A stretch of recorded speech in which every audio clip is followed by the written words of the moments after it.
I am Jim Collison, and this is Gallup's Call to Coach, recorded on January 19th, 2023.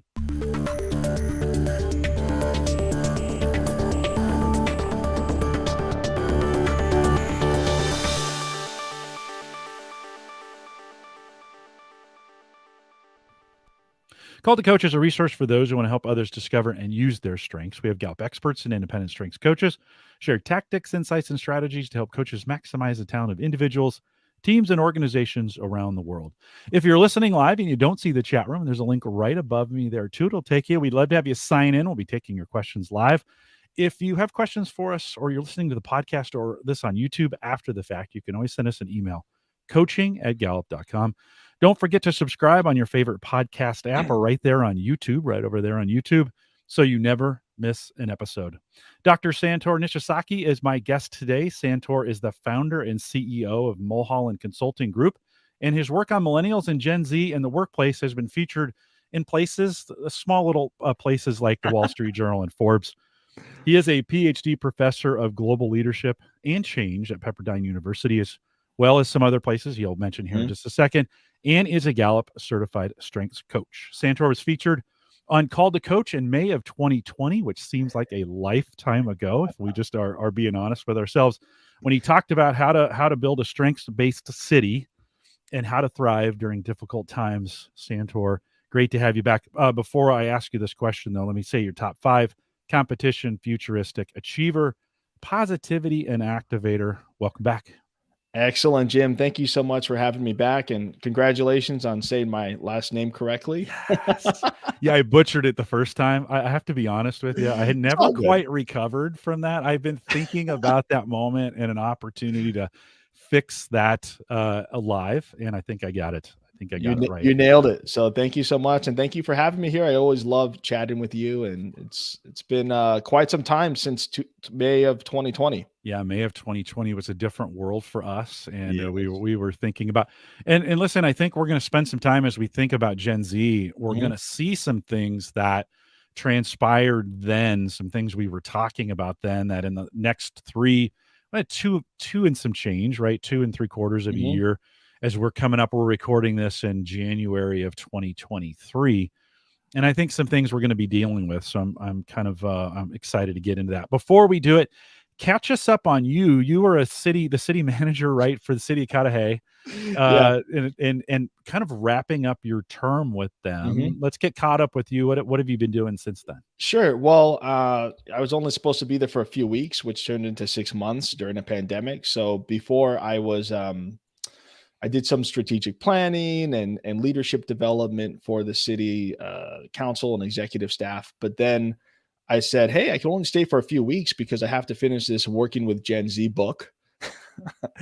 And then got done in May of 2020. And then I said, oh, wait a minute. I think the future of work has changed.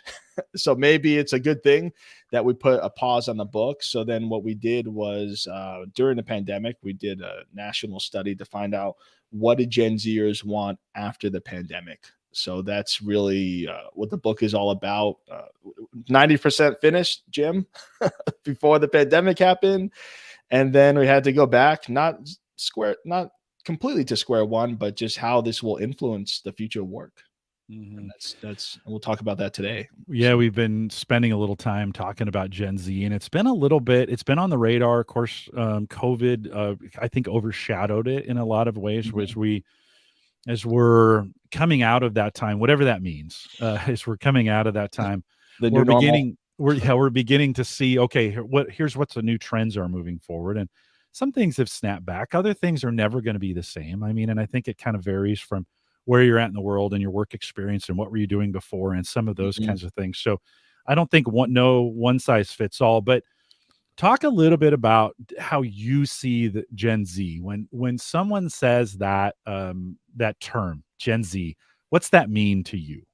I'd say amazing. I mean, this as a college professor who's been teaching them, I remember I had the epiphany back in January of 17 that we have a new generation among us. I feel this generation is super optimistic. I think that they're very resourceful.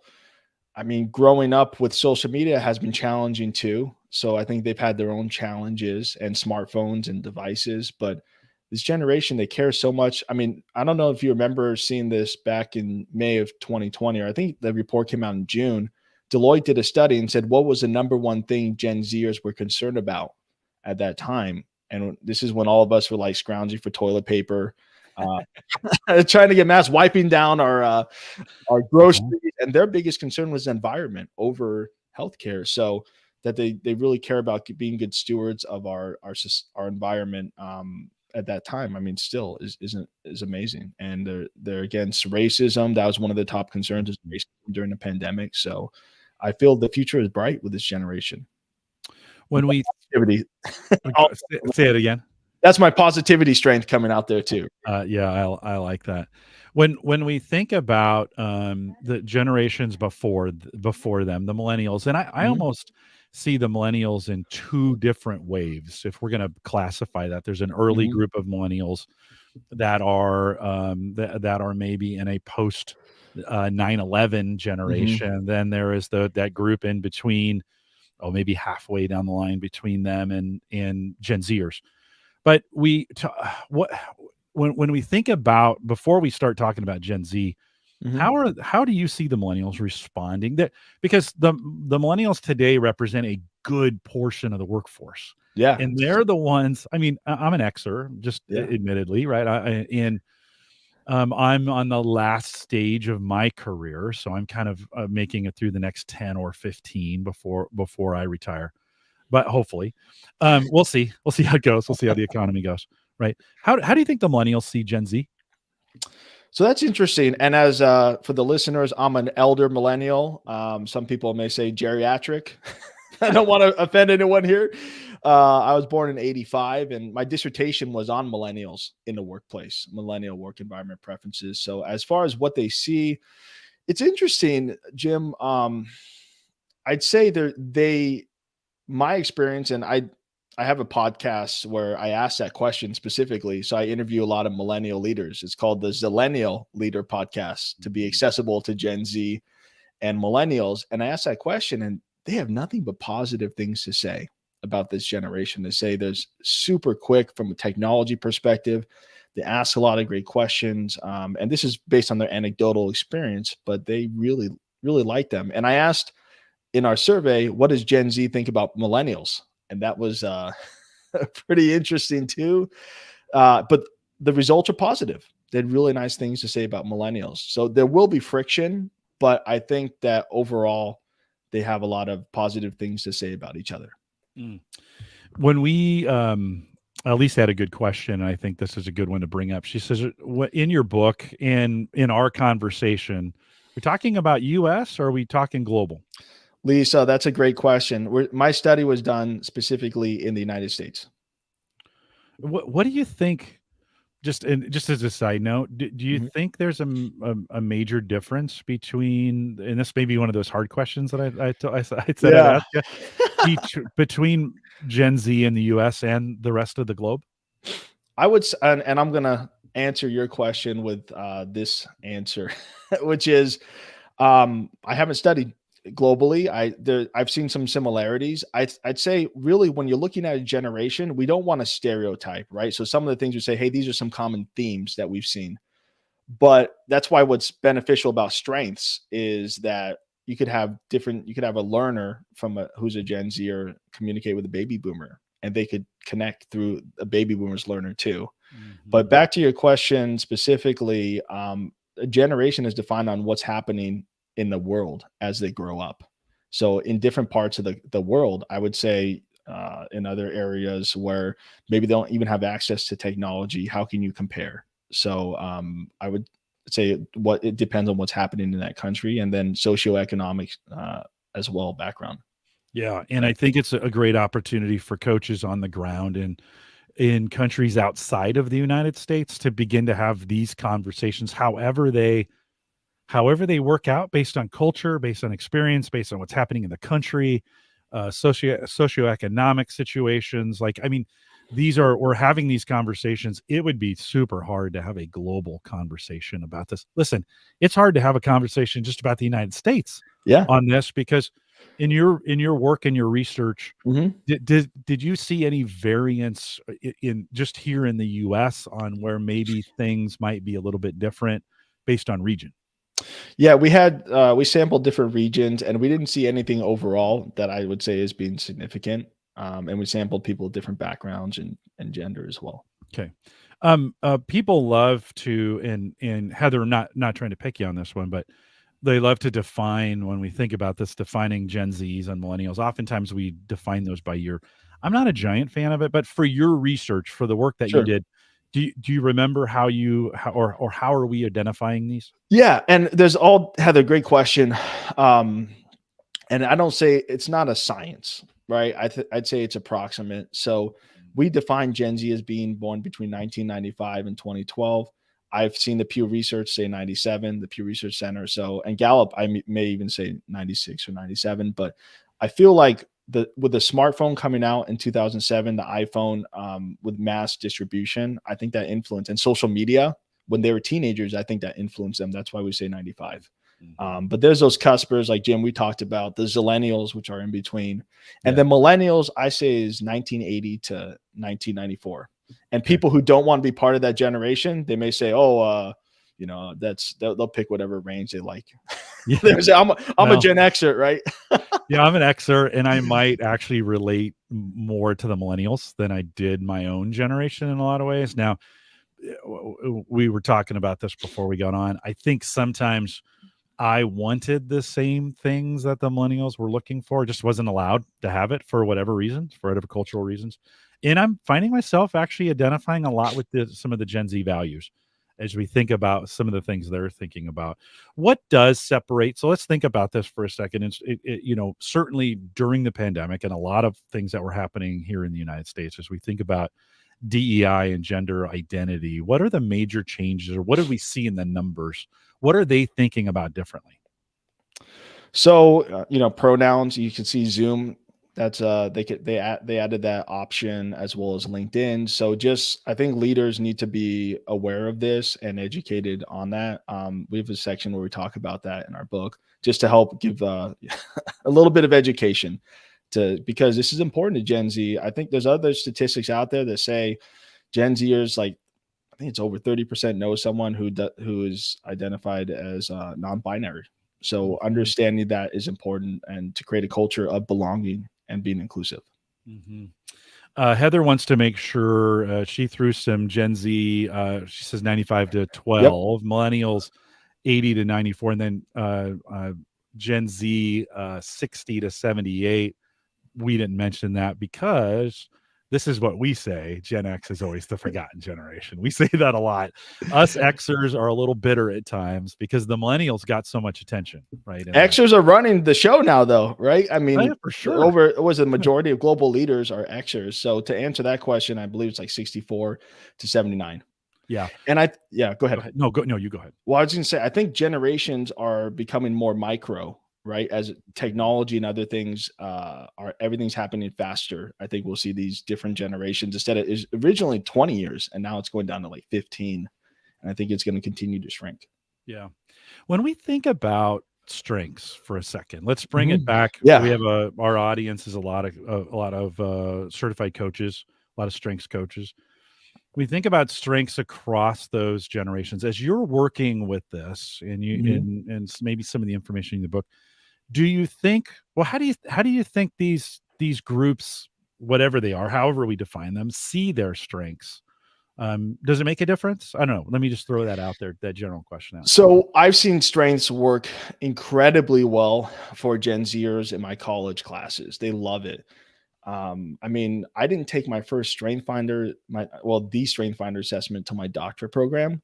So I think that we need to start integrating it a lot earlier. And they really like it because it creates also that self-awareness. That balconies and basement worksheet sometimes could be a slap in the face, but it's good for us to understand, especially at an early age, how to navigate those basements to stay in those balconies. Do you think coaching changes as we think about coaching the next whatever however we're going to define this Mhm. next generation, the next 10 years, let's say, of workers coming in? My daughter's 24. She's in that she's in that The group of, let's Zillennial. say 20 to 30, right? They're coming in, they have their first jobs. Many of them are doing that. Do you think they need different, or what are they looking for from a coaching perspective? I would say, one of the things that has become a popular term is nano learning. So if you're going to assign them work, give it to them in bite-sized chunks. When I say work, I mean education. Hey, check out this article, check out this video. The bite-sized chunks is going to be key as far as that goes, and then just being up to date on a lot of the DE&I stuff, what's happening in the world, and just being able to see the world through their eyes is really important. But I think from a strengths perspective, we're able to connect through different generations. Like I said, learner to learner, achiever to achiever, boomer to Gen Zer, millennial to Gen Xer. Yeah. Do you think your coaching style changes at all in this across age groups, or I don't know, thoughts on that? I think you'll deal with different types of issues. Like we were talking Mhm. earlier before the show, mental health has become at the forefront, mental wellness with this generation. Yeah. So just knowing when to refer, being a coach is very different than being a therapist or a trained mental health professional. So making sure for the coaches listening that you have a trained person that you could refer them to when it gets to that point, Yeah. or it Yeah. gets to Yeah. that point. We've spent a lot of time thinking about, maybe a lot of time is too generous. We should maybe spend more time thinking about the difference between therapy and coaching in that, and important to separate the differences in those two, and knowing what those are. Um, this generation is being, in all, altruism is kind of is kind of a word that we've been using with that. Ken asked this question out there. He says, do you find Gen Zers are attracted or not to public service employment? What drives their attraction to employment choices, do you think? Such a great question, Ken. And I would say Gen Z is so impacted by purpose, or they really care about purpose and impact. So how are you able to communicate that as a public sector employee? Because that's what you do. And I'd say that would be a really strong recruiting topic. But are you on TikTok recruiting and delivering your message? And it's just from a marketing perspective, are you able to Mhm. communicate with them correctly? And then do you offer hybrid work schedules? Because our data found that in the United States, that majority of them want to work hybrid at least 50% of the time. Mhm. And then what is your support for mental health? Do you have, I mean, a lot of organizations may offer therapy through their health insurance. That's something I would probably want to advertise? Yeah. Yeah. And actually, that's been available in every EAP program I've been in. This is one of those examples, I think, Yeah. sometimes where we think, like, every organization I've been a part of, including the military, which I was in from 86 to 92. The earth was still cooling in those days. I had access to and could take advantage of talking to a counselor, getting, you know, being able to be open about how I felt about things. Wasn't quite, it was available, but wasn't quite as encouraged, right? The culture around us didn't encourage us as much to, yeah, you should really do that. Where I think today that's more accepted. It's kind of become, I've heard people say, oh yeah, of course I have a counselor, of course I have a therapist, like everybody does, don't they, kind of thing. um we probably shouldn't joke about that, Yeah. but it is a lot more that, I think we're seeing a general acceptance to it across all generations, right? Yeah. I I don't know, your thoughts on and that? I've talked to a lot of people during the pandemic. They said, I don't know how I would have gotten through. Yeah. I mean, jokingly, but for real, and therapy has really helped them Yeah. throughout the pandemic. And I mean, we literally shut everything off during the pandemic. So we need to. I mean, that's a conversation that, and leaders, any leaders listening, or people who are coaching leaders, need to make sure that you're vulnerable enough to talk about that type of stuff. Mhm, mhm. Let's talk a little bit about management for a second, because I think Sure, that's an area right as the pandemic was starting, we put out It's the Manager. We spent a ton of time here at Gallup thinking about paycheck versus purpose and boss versus coach. love What it. what what is the desire, as we think, when we think about the management style? What are you seeing, or what have you seen in numbers? What did you write about in the book as far as how they want to be managed? So we found that they want, big surprise, Jim, right? They want to have a mentor and a coach as a manager. Technical expert was actually all the way at the bottom. Hmm. That's surprising to me. Not too surprising, but that's a whole skill set that managers now need to have. So, and also they want to have a lot more face-to-face interactions with their supervisors. So sometimes, I don't know about you, Jim, but in the working world, sometimes we don't meet with our supervisors for a couple of weeks, or maybe Mhm. it depends on what you do. Maybe once a month you have a one-on-one. Now they're requiring at least sometimes multiple times per day. We've been talking about this for a while of, we have these 5 coaching conversations for managers that we spend time. We have this idea of a quick connect, which is jumping in and just having a conversation. It doesn't necessarily have to be developmental in nature. It can just be Mhm. a time to spend 5 or 10 minutes of what's going on. We have also seen how important recognition is as part of that system. They're desiring, and really everyone is desiring. Nobody says, "Oh, that's enough recognition," right? Nobody Yeah. said by no one ever, right? Everybody likes that.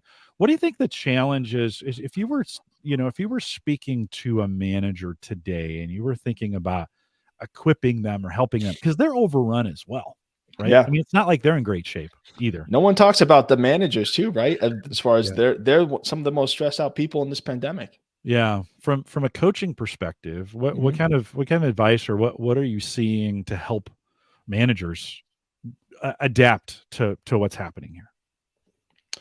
I think if it's remote or, hybrid, I'd say one of the best things you can do is have, if you're remote, to have like an office hours. So Gen Zers can just pop in, just like in college, right? Maybe 1 or 2 hours a week. Um, but also, as far as recognition, one of the things I always ask my students is how many you like to be recognized publicly, and half the class raises their hand. How many do you feel like that would be embarrassing to you? The other half can raise their hand. So understanding recognition on who is being recognized, their preference is really important too. So, and it could be through different, systems within the organization, but that's really important as a supervisor to understand. Yeah, we always ask, when I'm managing people, I ask that question right up front. Mhm.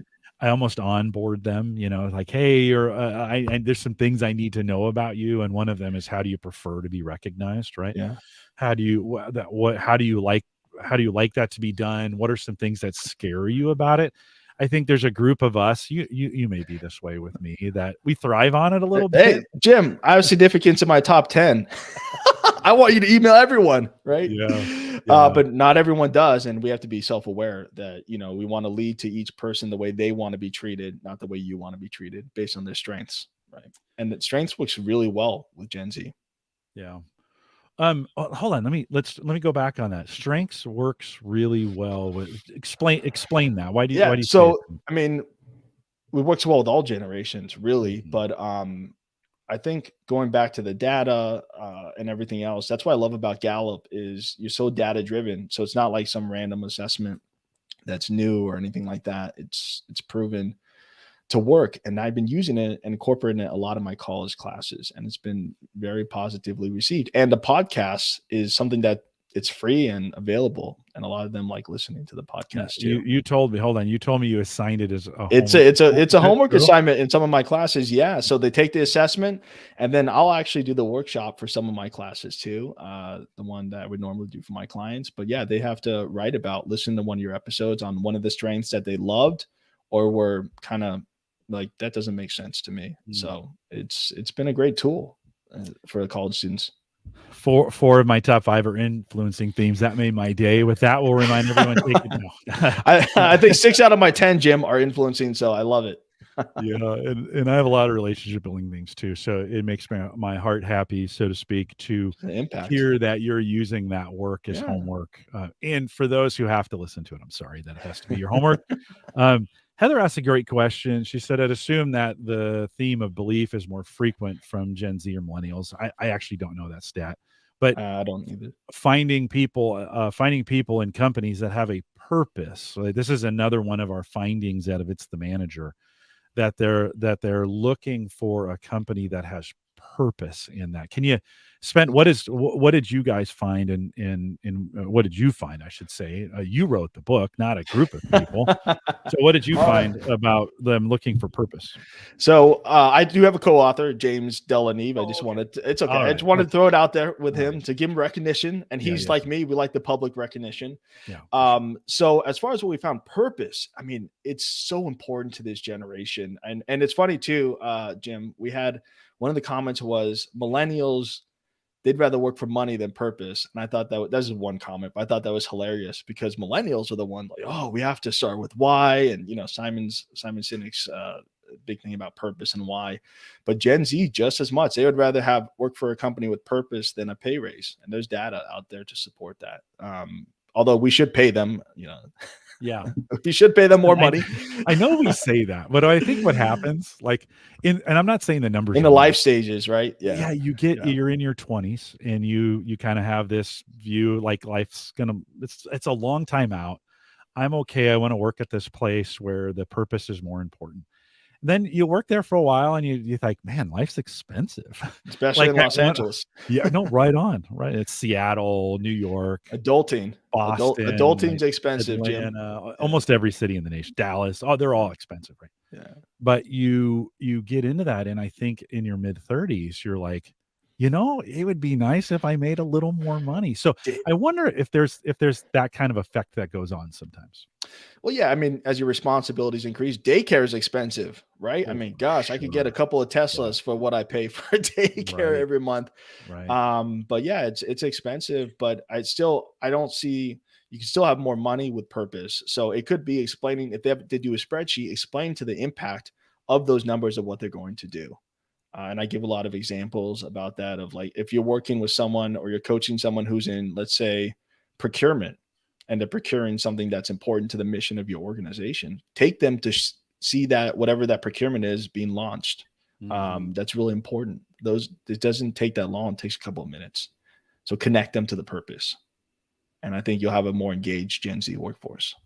Do you think strengths can have an impact on that purpose Of of course, discovering that purpose or helping out with that? I think we all see it through that lens, right, Jim? I mean, my purpose is, I mean, my top strengths, as you saw, competition, futuristic. So I know for me, if you want to if I'm working for an organization and they're trying to connect me to the purpose, my futuristic is going to ask, what's the big picture? So I need to say it through my lens because you can't I'm not analytical. I don't even have them in my top 10. So I need to see the big picture on how this is going to flow, right? Mhm. And how the impact's going to be 10 years from now or 20 years from now. I was always I fit in again. I'm maybe the youngest millennial, and now I'm gonna or the oldest millennial. Now I'm gonna say I'm the oldest Gen Gen Zer. Z or yeah, I'm just gonna own that I because love it. I too have found the last 10 years is I've slidden into this job that I'm doing right now. What I'm doing with you right now, Mhm. it has a tremendous sense of purpose for it, and I'm finding that's what I was looking for and longing for my whole life. I was looking for something to that has this incredible impact, this incredible purpose in it. So it's I align with that when I talk to this, and I've over the last 10 years I've done internships and had high school and college students on our campus, and we spend a lot of time thinking about that, and then we can apply that layer of strengths to say, hey, how have you what unique talents do you have that you can apply in a role that you're in, or maybe even this idea of job crafting where you start in a role but you begin to change you change that role as you It move forward. evolves. Yeah. Yeah, you want to talk a little bit about that? Yeah, What sure. have you found? So we found like I think it's over like 90% of Gen Zers want to have responsibilities outside of what they're originally hired for. And then a lot of them have side gigs. So if organizations, I know it's tough from an HR perspective. So I always say work, bring them in and legal in the beginning to make sure that everyone's on board. So you're paying them for what the work they're doing. But instead of them getting a side gig outside, if they're a photographer, maybe they could take photos within the organization. If they're a podcaster on the weekends, maybe they could start a podcast for your company. So, or web design or whatever it may be, or TikTok. A lot of it's interesting, Jim. You ask kids, what do they want to be when they grow up? I don't know if you've heard that from any family members, and what I don't what I hear is, oh, I want to be an influencer or have a Mhm. YouTube channel. So Mhm. taking that skill set and being able to use that for the company, how do you recruit to Gen Zers? Maybe through a TikTok campaign or something like that to show the impact and the culture of working there. Be careful what you wish for. you might end up you might end up doing your passion, which changes it a little bit. It does. It does. We have this great example that I love to share is I had an intern who was a drone racer. You know, on weekends That's he would go cool. out and they would race. They'd go these big auditoriums and, you know, race. I don't know if that's still popular. It was really popular for a while. That may be one of those things where the pandemic slowed that down a little bit. Hmm. We needed someone to do some filming for us. I think it was during one of the summits, and so we had his drone and then recorded. We flew it through the building to do some recording for that, and I think that was a really great example of taking the. We do the same thing. You mentioned photographers. Hmm. Many of our photographers at Gallup are they're not. That's not their official job, but It's a passion. that's what they do for us. Yeah. They're really, you know, they're really, really good at it. We even have, and this is super, super crazy. A lot of organizations would never go for this. We have a band at Gallup. Like, we have a band that go places on the weekends and play at different clubs and, you know, different venues and some of those kinds of things. And they do it. They kind of go out together. It's some Gallup employees and maybe some friends or family of them and such. But we had so much musical talent that we just put our own band together and they play for events that we do and some of those kinds of things. Is when you think about that multiple having multiple jobs, does that play into that as well? Yeah. I mean, I would say, the passion is the what, or the why is a little bit different, but I'd say the strengths is the how. So, okay, you are a photographer. Okay. So what strength can we use to tap into that on how to integrate it within our organization? So if you have analytical, how do you see it through that lens of um, how can this event be awesome? Right. What are the details that we need to Mhm. consider from a photography point of view? Yeah. And kind of exactly like with the drone, I'm sure it'd be interesting to see your interns' talents, to see their strengths, to see which ones Yeah. you tapped into for that, right? Yeah, yeah. Ended up that intern ended up staying with us for quite a few years.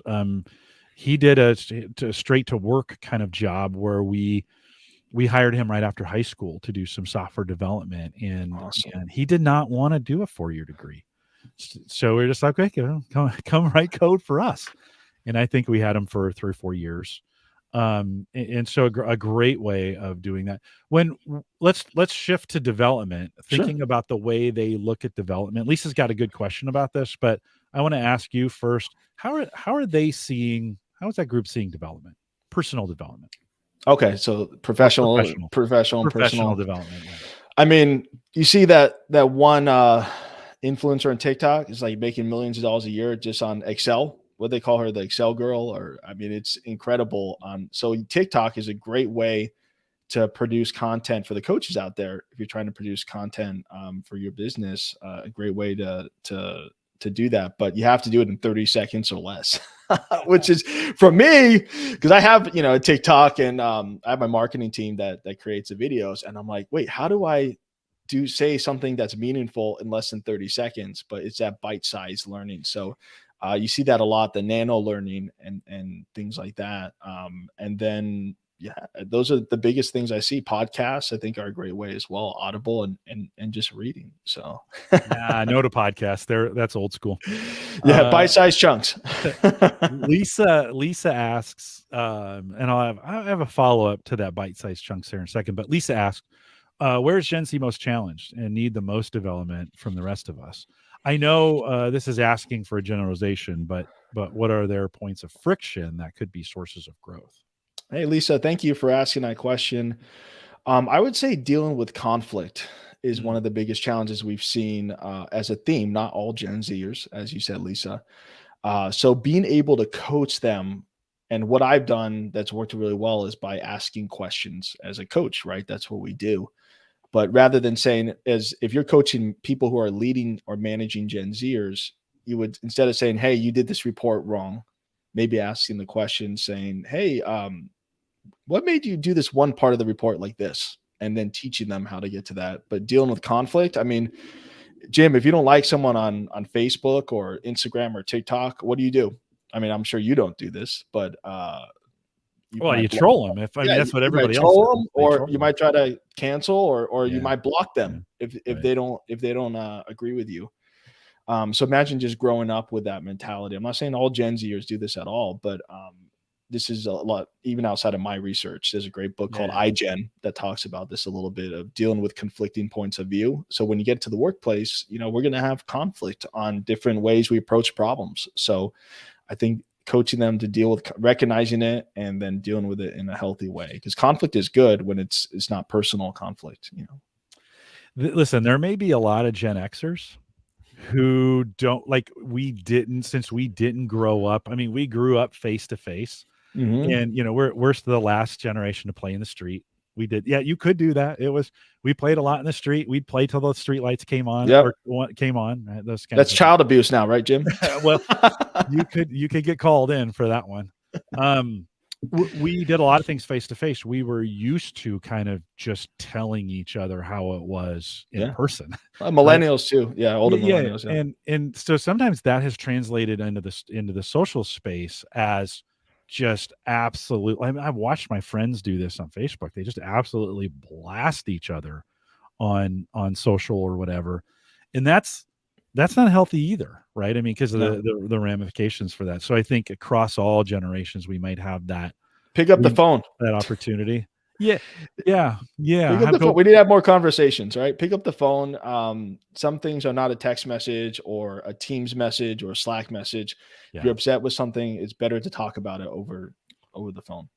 And you know what I found, for me, this would be my Yeah. experience, is getting the camera turned on changes things too. Yes. You know, Yeah. of like, "Hey, let's have this conversation, but I wanna actually, I wanna see you. Yeah. I don't want this to be a phone call. I want it to be more intimate, and Or yeah. I wanna see you in this and know what your body language is." And that's what's great about when we think about what's going on right now is the situations of the pandemic, COVID, Mhm. forced us all to be on camera. Finally, my dreams came true. Like, I've been wanting this for a decade, and I couldn't get anybody to join me on camera, and now, like, for the most part, everybody at least has a camera. Does that scenario where now we have visual access regardless, does that change anything, do you think? You think? I would say so. And it's interesting, during the pandemic when I was teaching, a lot of people left the cameras off, and I couldn't require them in one of the schools I taught at. And it's normally my Gen Zers that had their cameras off, and my graduate level classes, they all had the cameras on. So I wanted to know, like, what are they doing when the camera's off? And Yeah, like, yeah. that's $1 million question during the pandemic. And the biggest thing they said was, when the camera's off, they're multitasking, Mhm. and then the other one was, they're not camera ready. Yeah, And then the yeah. third That's response fair, was, fair.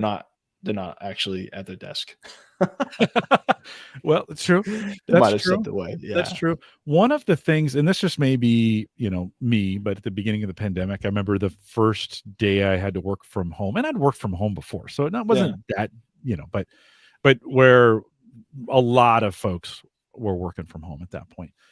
And I had this conscious thought to myself is I'm not going to change my routine because the situation's changed. So I'm still going to get up at 6, still going to get a workout in. I'm still going to shower and get ready like I was going somewhere. I was going to be Yep. presentable and I was going to do that. Do you think that's a reflection of my generation? Do you think that's a reflection of my strengths? Do you think that's a reflection of my experiences? That was my choice. I'm not saying that was right. I'm just saying that was my choice. But thinking through my thought process there, what do you think's at play in that, in a decision like that, to be ready, to be camera ready, and not just roll out, like, okay, I'm gonna wake up at 7:55 and turn on the camera at 8 or start working. It depends on where you are in your life.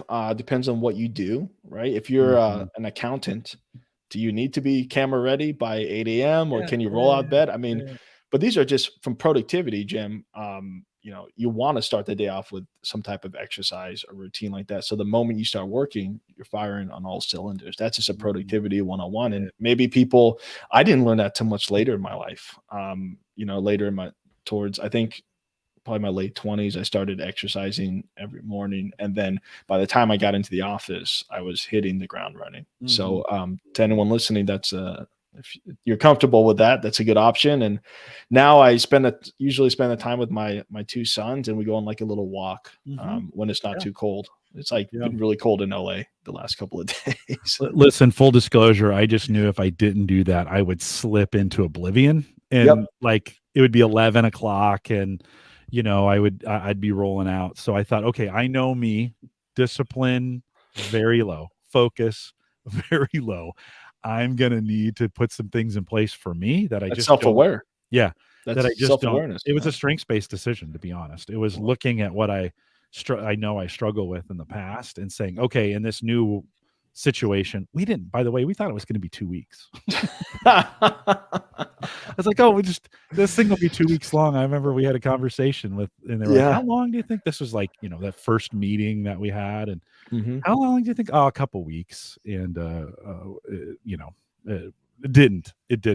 Lisa says, Jim, I used to get up, get dressed, and put my shoes on. That's an extra level of discipline in that. Bria asks a good question. I think she says, other than having a coach for a boss, right? That's an expectation, a switch. What other development opportunities? You mentioned bite size or mini learning opportunities, but what other development opportunities do you think Gen Zers want or expect at work? That's a great. Hey, Bria. I know Bria. Good to hear from you.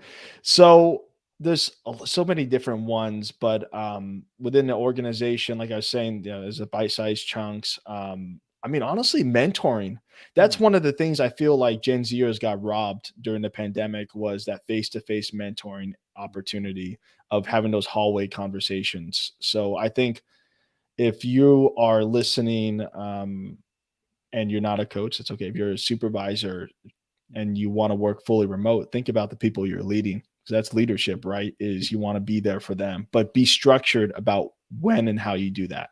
Because you don't have to be in the office. Depends on what you do.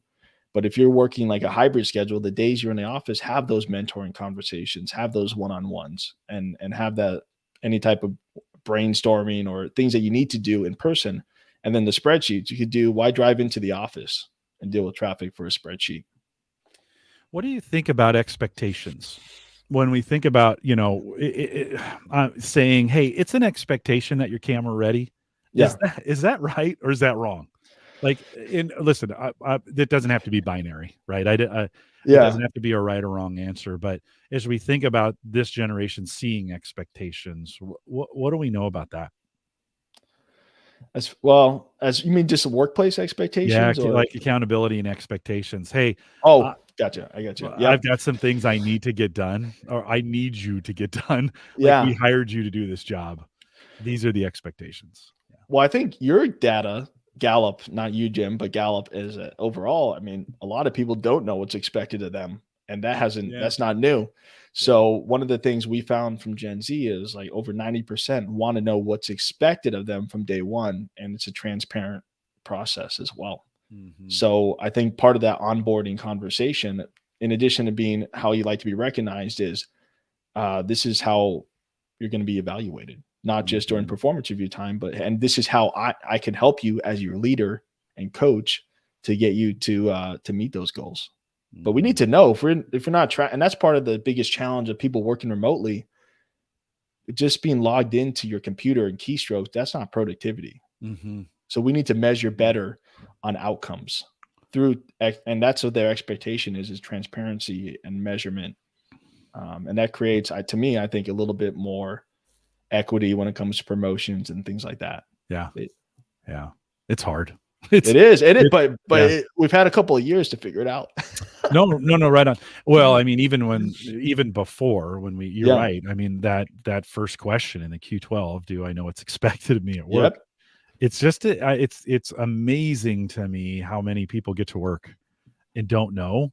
They just don't know. It was whenever I onboarded a new employee or interns, that was always the first question of the first week. And I would ask them on Friday, you tell me, what do you think's expected of you here?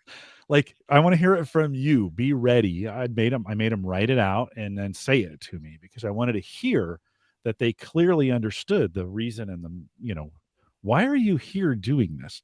Because if they couldn't, I missed. It's not Yep. their fault. Yeah, It's my fault, exactly, right? exactly. My Or fault. maybe the organization too, right? The culture Yeah. and the systems in place.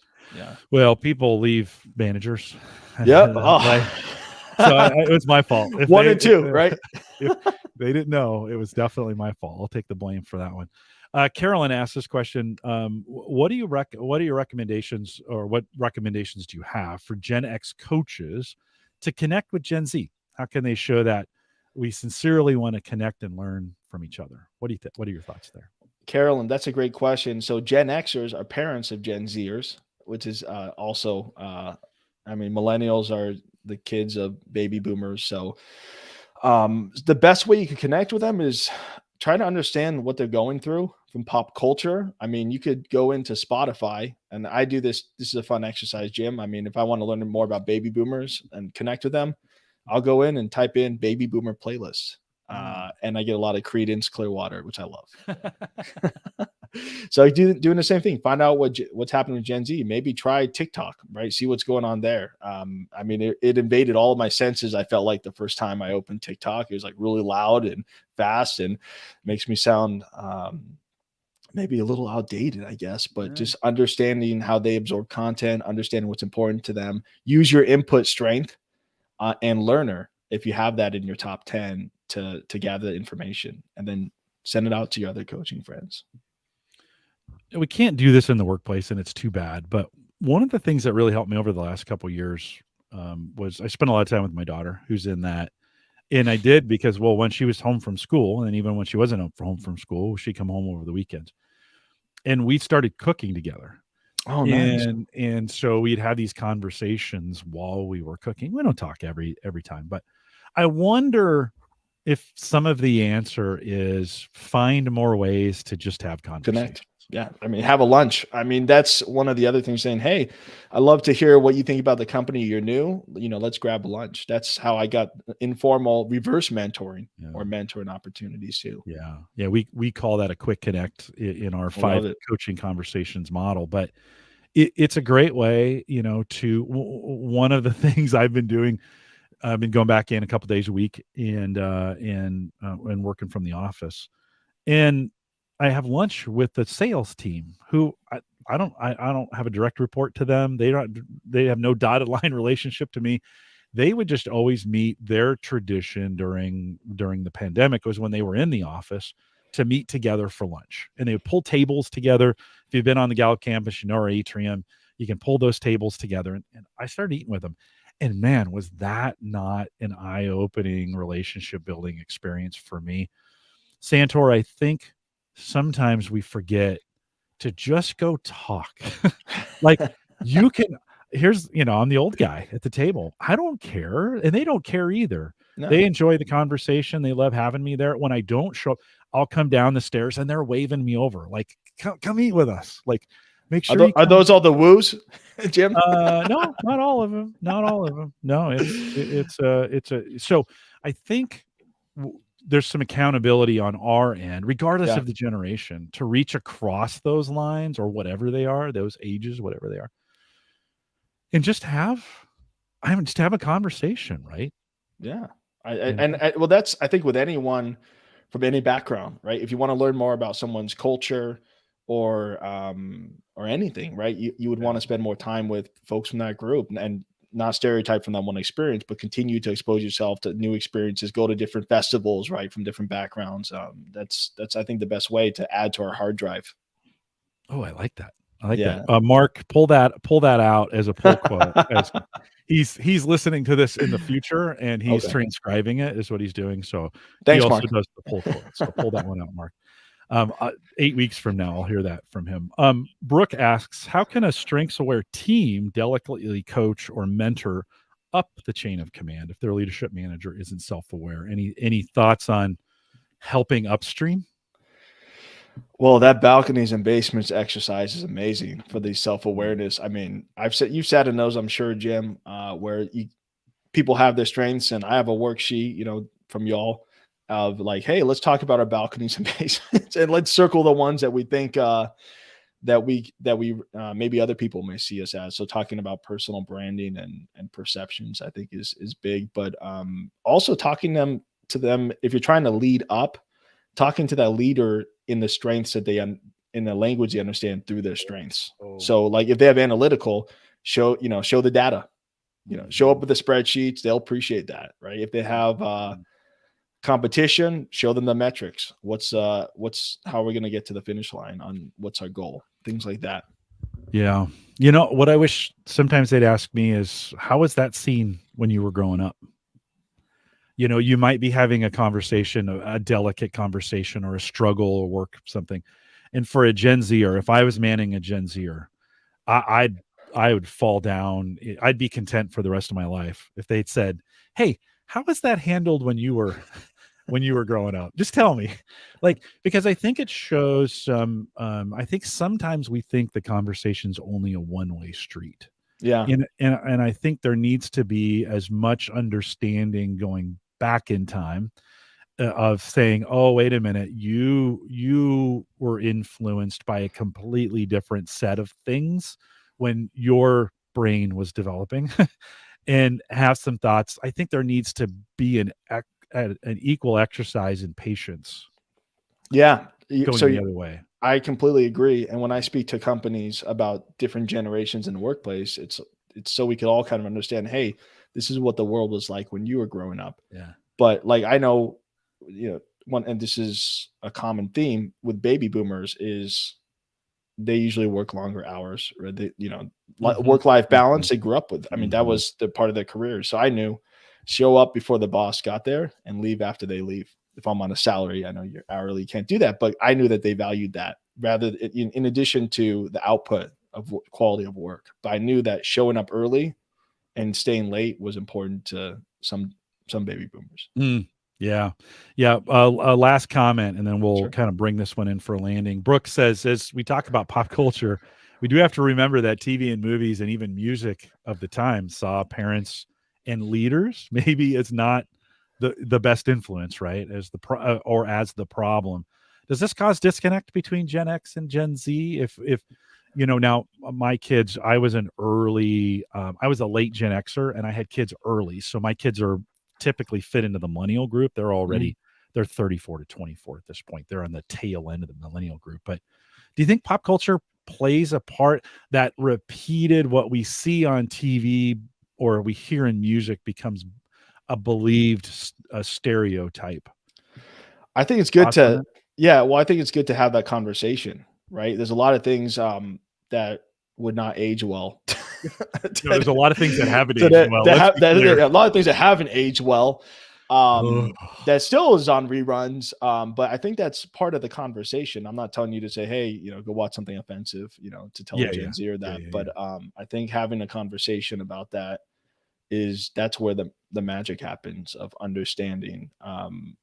When I say understanding, I think I'm saying that from older generations to younger generations, watching what they find interesting on TV. I mean, there's a lot of shows out there, streaming platforms. There's a lot of shows out there that are very progressive to understand that's popular with Gen Zers to understand where they're coming from, and that's another way to learn more about their pop culture. Yeah, there's a I'm hesitant to say this, but I think I will.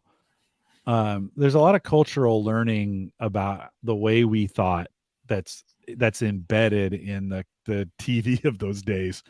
And guys, boy, it's never been more painful to go back and watch some of those, and you're just like, "Oh, yeah, no. No, no, no, no, no." But it's recorded. It's part of the culture. I think it's a good learning opportunity to say, "You know what? That's kind of the way we thought. We don't necessarily think that way now."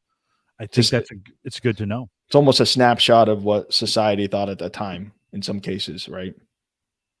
Yeah, no, it's a time capsule in a Yeah, lot of ways. It's a time capsule in a lot of ways, and I think even if you go back into the 50s and 60s and you see the experiences, especially in the 50s, I Love Lucy. yeah, you see some of the experiences of those programs post World War II Yeah, in a post here in the United States, post World War II culture, and you kind of go, oh, how could they? Well, okay, but that was an experience at the time. I think the key to all of this, and I'm going to ask you here to wrap your book here in just a second, but I think the key to all of this is understanding, right, and saying, okay, wait a minute. Something is happening here based on something. Let's get to the bottom of what that is. And let's ask some great questions to get to the bottom of it before assuming, we were talking about the way culture just fights back without asking, did you mean to say it that way? Like, just that question sometimes. Hey, what did you mean by that? Could avoid a lot of the issues that we have. I don't know any additional thoughts on that before I ask you one No, more I question. think that's great, and I think just having an open mind is the biggest thing, and Yeah. not Yeah. stereotyping, but I think educating yourself of how, I mean, that's what my book really is creating empathy, right? But empathy alone is not the best thing. We need to have empathy plus compassion. So how can we help? Um, so you really need to have both, the action of how to help them. Like if you have empathy, oh, I'm sorry, you have a family member that's sick, but by the way, you still have to come in at 8 a.m. Right. tomorrow, right? The Right. compassion is being able to say, we got you covered, we care about you, you're And part of our team. everybody wants that from boomers to Xers to millennials Doesn't to, change. Yeah. no, Some really. generations are just louder about it, right, Jim? Yeah. Yeah. Well, they're in a place to be, Yeah, right? it's a great time. I'd say the pandemic has really changed the way. I mean, finally, we were able to work from home. In that aspect, it's terrible of all the other things that have happened, but through that, we've been. I mean, our data found that a lot of the Gen Zers felt like they were able to bring their full selves to work while Mhm. working remotely, so they felt Mhm. more comfortable. So Yeah. I think it's a good way for leaders to actually trust employees to get work done at Yeah. home. Not everyone's meant to work from home, by the way. Uh, but as And you not all said, jobs can, and yeah, not all jobs can. many Yeah, jobs can't. Just to yeah, be honest, many jobs can't. exactly. We heard that during the pandemic by all you privileged people are talking about how you can work from home, and I still need to fill in the blank on a Yeah, job that didn't, and many heroes spent a lot of time putting themselves in very difficult situations because they couldn't do it that way. So, thank goodness that we could yeah, still be able to do that. Last thought on your book. I put the link in the chat a couple times. It'll sure. be available in the show notes as well. If you were to give the 1 minute elevator pitch on the value of what it brings somebody to read it, it's kind of why I had you here today. But mostly because I like hanging out with you. Yeah, I mean, it's What always fun. what's your elevator pitch for the book? So the book comes out on February 7th, is available on Amazon. And the first half of the book is kind of the evolution of Gen Z. So that's that empathy part, which is how did they evolve, looking at parenting, a lot of Gen Xer data there.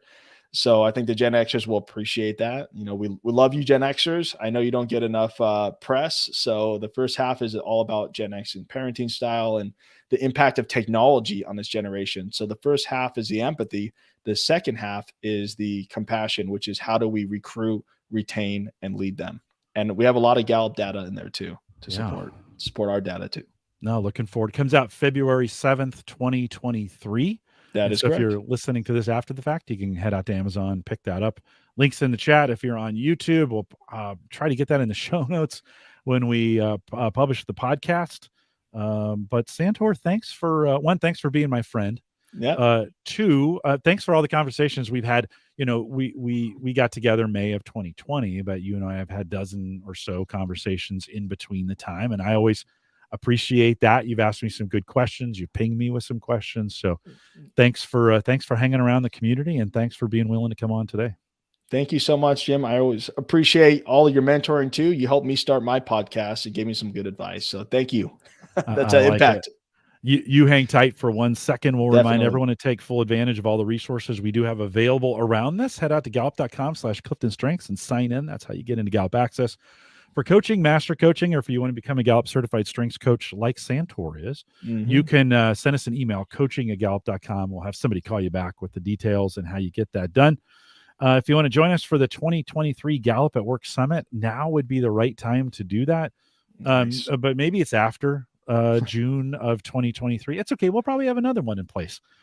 Head out to gallupatwork.com. All the details are out there, and we're getting pretty close to releasing some more details around the agenda and some of those other things that are coming out. So make sure you stay up to date, gallupatwork.com. Find us on any social media platform by searching Clifton Strengths, whatever you prefer, whatever that platform is. We TikTok. didn't even, we didn't, Yeah, we didn't even talk about the various social generations and Mhm. social media platforms. That could be a whole conversation all on its own. If you join us live, thanks for listening. If you're listening to the podcast, thanks for subscribing. If you're watching on YouTube, you can subscribe to the channel over there in the corner. Thanks for coming out today. With that, we'll say goodbye, everybody.